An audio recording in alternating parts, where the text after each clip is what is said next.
অহাকালি মই অসমৰ জিলা উপায়ুক্তসকলক মাতিছোঁ। 15 ছেপ্টেম্বৰত আমাৰ প্ৰথমটো ৰিক্ৰুইটমেণ্টৰ পৰীক্ষা আৰম্ভ হ'ব। 11 লাখ প্ৰাৰ্থী। পৰীক্ষা পতা সহজ নহয়। যোৱাবাৰ প্ৰাৰ্থী কম আছিল কাৰণে চেণ্টাৰ কম আছিল। এইবাৰ চেণ্টাৰো বহুত, প্ৰত্যাহ্বানো বহুত। কালিৰ পৰা আমি প্ৰস্তুতি কৰিম যাতে পৰীক্ষা সুন্দৰ কৰি হয় আৰু পৰীক্ষা আমি যাতে সফলতাৰে পাৰ কৰিব পাৰোঁ। পৰীক্ষাত নকল কৰা বা পৰীক্ষাত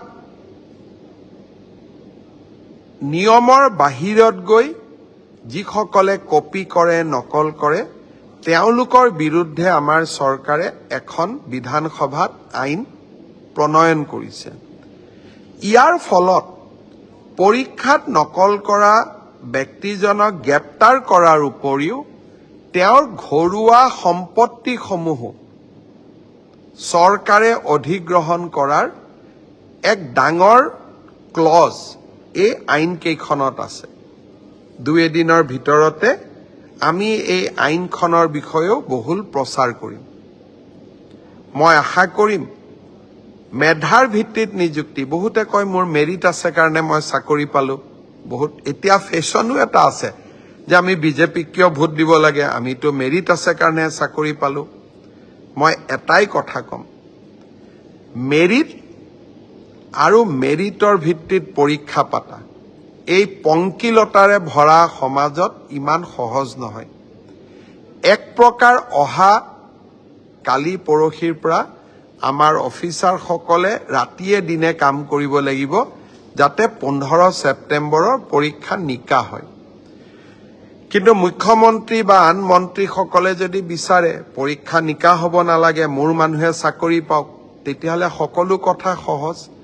৭ৰ বিপৰীতে গৈ আমি কাম কৰিছোঁ। পৰীক্ষা নিকা হওক, আমাৰ মানুহে পাওক নাপাওক, মেধাৰ ভিত্তিত চাকৰি হওক।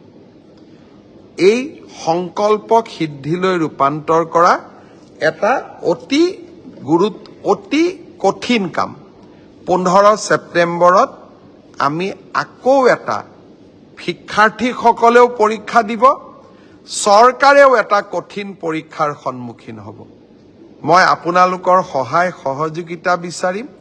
আমি কেইবাটাও টেলিফোন নম্বৰ দিম।